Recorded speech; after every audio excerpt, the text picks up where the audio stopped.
Welcome to Storytime. Her name was Cheri, and from the first words she spoke to me, I knew I was in love. I'd never seen a woman with such grace, such charm, such wit. But she was a superstar, and I a simple mayor. She barely knew I existed. I became more popular in my new town, but Cheri never had eyes for me. I was despondent, hopeless. Even if she had noticed me, I had no chance. Cheri had a boyfriend, Antonio. A jealous, muscular bad boy, he seemed to have a stranglehold on Cheri's heart. I hated him for it. In time, however, I realized he wasn't a bad guy. After all, who wouldn't be scared of losing Cheri? His jealousy came from fear. Indeed, Cheri's unparalleled beauty attracted many suitors. Even as a deep-sea diver though, I could see that her heart was with Antonio. She only had eyes for him. Antonio and I became unexpectedly close, complicating the situation even further. Soon we were the best of friends, and I tried to forget my feelings for Cheri. However, Antonio was a free spirit, and one day he decided to leave town.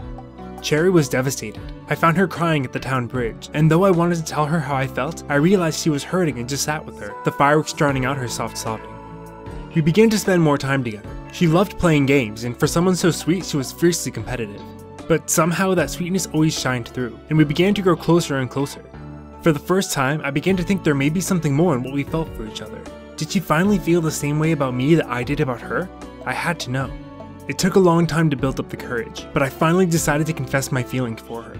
At first she smiled sweetly as she always did, but when I finally got the words out, she had a surprised look and ran away. I was heartbroken.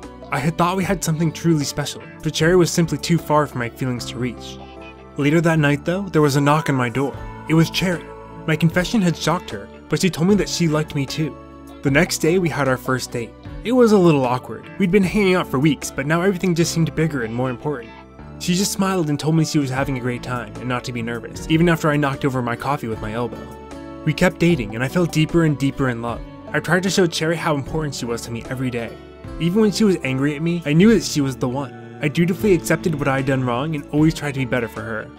We spent that New Year's together, just the two of us in her house. I didn't want to go to any parties. Cheri was the only one I needed.